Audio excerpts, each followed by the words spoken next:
Hi കൂട്ടുകാരെ, hi praise Lord. നമ്മളിപ്പോൾ ആരുടെ കൂടെയാണ്?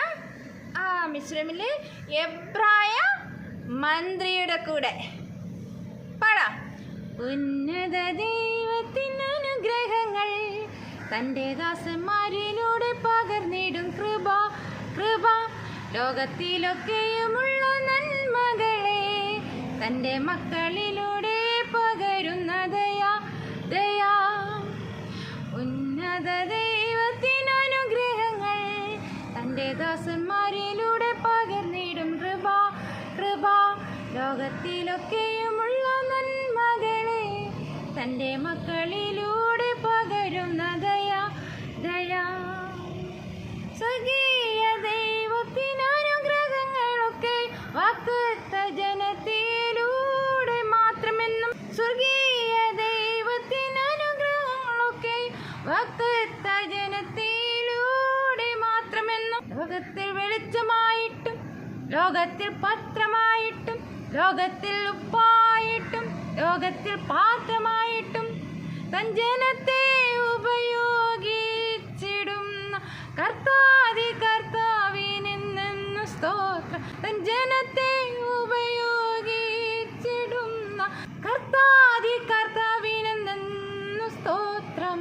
ഉന്നത ദൈവത്തിന് അനുഗ്രഹങ്ങൾ തൻ്റെ ദാസന്മാരിലൂടെ പകർന്നിടും കൃപ കൃപ. ലോകത്തിലൊക്കെയുമുള്ള നന്മകളെ തൻ്റെ മക്കളിലൂടെ പകരുന്ന ദയാ ദയാ. ദൈവാദി ദൈവാലയത്തിനകത്ത് കടന്നു ശുശ്രൂഷിപ്പത് മക്കൾക്കു മാത്രം സാധ്യം. ദൈവാദി ദൈവാലയത്തിനകത്ത് കടന്നു ശുശ്രൂഷിപ്പത് മക്കൾക്കു മാത്രം സാധ്യം. പാടിയിടാമെന്നും സ്തുതിഗീതം, പാടിയിടാമെന്നും ഹല്ലേലൂയ ഗീതം, പാടിയിടാം വീണ്ടെടുപ്പ് ഗീതം, പാടിയിടാം ആരാധന ഗീതം. പാടിയിടാമെന്നും സ്തുതിഗീതം, പാടിയിടാം ഹല്ലേലൂയ ഗീതം, പാടിയിടാം വീണ്ടെടുപ്പ് ഗീതം, പാടിയിടാം എന്നും ആരാധന ഗീതം. തൻ ജനത്തെ ഉപയോഗിച്ചിടും കർത്താതി കർത്താവിനെന്നു സ്തോത്രം. തൻ ജനത്തെ ഉപയോഗിച്ചിടുന്ന കർത്താതി കർത്താവിനെന്നും സ്തോത്രം. ഉന്നത ദൈവത്തിന് അനുഗ്രഹങ്ങൾ തൻ്റെ ദാസന്മാരിലൂടെ പകർന്നിടും കൃപ കൃപ. ലോകത്തിലൊക്കെയുമുള്ള നന്മകളെ തൻ്റെ മക്കളിലൂടെ പകരുന്ന ദയാ ദയാ.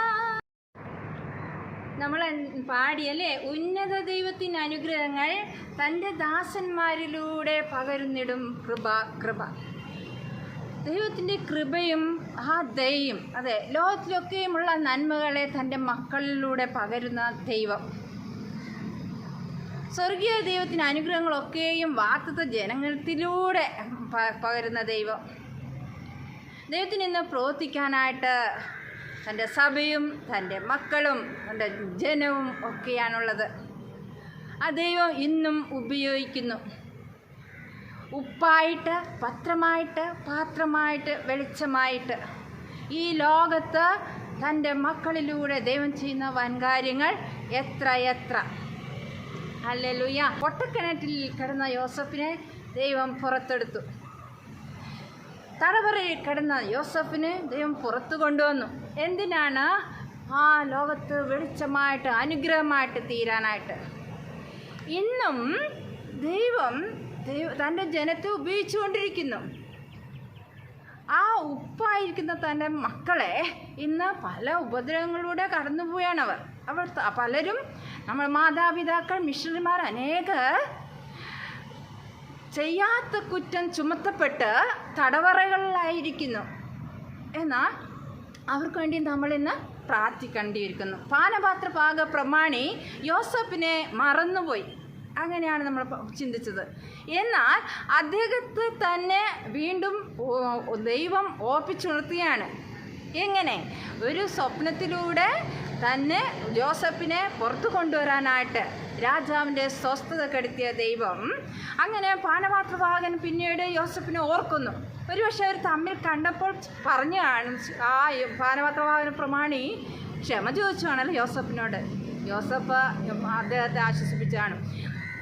ഇന്നും നമുക്ക് കർത്താവിനോട് ഒരു കാര്യം പറയണ്ട. കർത്താവേ, ഞങ്ങൾ കുറേ കാലം ഞങ്ങൾ തടവറയിൽ കിടക്കുന്നവരെ മറന്നുപോയി, അതുകൊണ്ട് ക്ഷമിക്കണമേ എന്ന് പറഞ്ഞ് ഇനിയുള്ള ദിവസങ്ങൾ തടവറകളിൽ കിടക്കുന്നവർക്ക് വേണ്ടി നാം പ്രാർത്ഥിക്കേണ്ടിയിരിക്കുന്നു.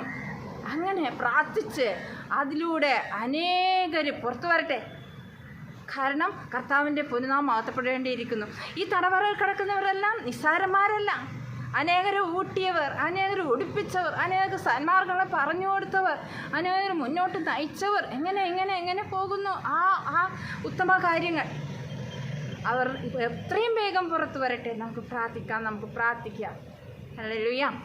ഇവിടെ ഇതാ യോസഫ് മിസ്രൈം ദേശത്തെ സുഭിക്ഷതയുള്ള കാലഘട്ടം, അതായത് 7 സംവത്സരത്തെ ധാന്യം ഒക്കെയും ശേഖരിച്ചു വെക്കുകയാണ്. നമ്മുടെ യോസഫ് കടൽക്കരയിലെ മണൽ പോലെ എത്രയും വളരെ ധാന്യം ശേഖരിച്ചു വെച്ചു. അളപ്പാൻ കഴിവില്ലായതിനാൽ അളവ് നിർത്തിക്കളഞ്ഞു എന്നാണ് നാം വചനത്തിൽ കാണുന്നത്.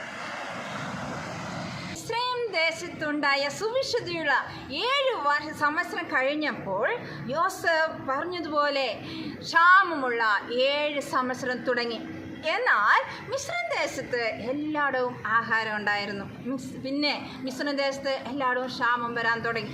ജനങ്ങൾ ആഹാരത്തിനായിട്ട് ഫറവോൻ്റെ അടുക്കൽ ചെന്ന് നിലവിളിച്ചു. ഫറവോൻ മിസ്രൈമ്യരോട് പറഞ്ഞു, നിങ്ങളെല്ലാവരും യോസഫിൻ്റെ അടുക്കൽ ചെല്ലുവിൻ, അവൻ നിങ്ങളോട് പറയും പോലെ നിങ്ങൾ ചെയ്യുവീൻ എന്ന് പറഞ്ഞു. എന്നാൽ ക്ഷാമം ഭൂതലത്തിലൊക്കെയും ഉണ്ടായി. നമ്മളിന്ന് മഴ വരും, മഴ എന്ന് പറയുമല്ലേ, ചൂട് എന്ന് പറയും. എന്നത് വളരെ ക്ഷാമം, അതില്ല ഇതില്ല, ആകക്ഷാമം, അയ്യോ എന്നില്ല. ആ നിലവിളി ഓരോ ഭവനങ്ങളിൽ ഓരോ ദേശത്തും ഉണ്ടായി. എന്നാൽ ഈ സമയത്ത് നമ്മുടെ യോസഫ് അന്ന് സ്വരൂപിച്ചു വെച്ചതൊക്കെയും പാണ്ഡികശാലകളൊക്കെയും തുറന്നു. താൻ മിസ്രൈമ്യർക്ക് ധാന്യം വിറ്റു. മിസ്രൈം ദേശത്ത് ക്ഷാമം കഠിനമായി തീർന്നു. ഭൂമിയിലെങ്ങും ക്ഷാമം കഠിനമായി തീർന്നതുകൊണ്ട് സകല ഭൂതലത്തിലുള്ളവരൊക്കെയും ധാന്യം കൊള്ളുവാനായിട്ട് മിസ്രൈമ്യർ നമ്മുടെ യോസഫിൻ്റെ അടുക്കൽ വന്നു. അതെ, സാപ്നത്ത് പനേഗ് എന്ന മന്ത്രിയുടെ അടുത്ത് വരികയുണ്ടായി. ഇന്നത്തെ നമ്മുടെ വാക്കിതാണ് 2 കൊരിന്ത്യർ 2:14-15. ക്രിസ്തുവിൽ ഞങ്ങളെ എപ്പോഴും ജയോത്സവമായി നടത്തുകയും എല്ലായിടത്തും ഞങ്ങളെക്കൊണ്ട് തൻ്റെ പരിജ്ഞാനത്തിൻ്റെ വാസന വെളിപ്പെടുത്തുകയും ചെയ്യുന്ന ദൈവത്തിന് സ്തോത്രം. രക്ഷിക്കപ്പെടുന്നവരുടെ ഇടയിലും നശിക്കുന്നവരുടെ ഇടയിലും ഞങ്ങൾ ദൈവത്തിന് ക്രിസ്തുവിൻ്റെ സൗരഭ്യവാസനയാകുന്നു. 2 കൊരിന്ത്യർ 2:14-15. ഇവിടെ നോക്കുക, യാക്കോബ് മിസ്രൈം ദേശത്ത് ധാന്യമുണ്ടെന്ന് കേൾക്കുകയാണ്. യാക്കോബ് തൻ്റെ പുത്രന്മാരോട് പറയാണ്, നിങ്ങൾ എന്താണ് ഇങ്ങനെ തമ്മിൽ നോക്കി നിൽക്കുന്നത്? നമ്മൾ മരിക്കാതെ ജീവിച്ചിരിക്കേണ്ടതിന് എത്രയും പോയി ചെന്ന് ആ മിസ്രൈം ദേശത്ത് ധാന്യമുണ്ടെന്നൊക്കെ കേൾക്കുന്നുണ്ടല്ലോ, വേഗം പോയി നിങ്ങൾ ധാന്യം കൊള്ളുവേൻ എന്ന് പറഞ്ഞു. അങ്ങനെ 10 പേര്, യാക്കോബിൻ്റെ 10 മക്കള് പോവുകയാണ്. എന്നാൽ ഇളവനായ ഒരുവനുണ്ടല്ലോ, അതാരാ? ബെന്യാമിന് യാക്കോബ് വിട്ടില്ല. അവന് വല്ല ആപത്തും വരുമോ എന്ന് ശങ്കിച്ചിട്ട് അവരുടെ കൂടെ വിട്ടില്ല. അങ്ങനെ 10 പുത്രന്മാരും ദേശത്തിലെ അനേകർ ധാന്യം കൊള്ളാൻ വന്നവരുടെ കൂട്ടത്തിൽ അവരും ചെല്ലുകയാണ് നമ്മുടെ യോസഫിൻ്റെ മുമ്പിൽ, നമ്മുടെ സാപ്നത്ത് പനേഗിൻ്റെ മുമ്പിൽ. ഉന്നത ദൈവത്തിന് അനുഗ്രഹങ്ങൾ തൻ്റെ ദാസന്മാരിലൂടെ പകർന്നിടും കൃപ. God bless you.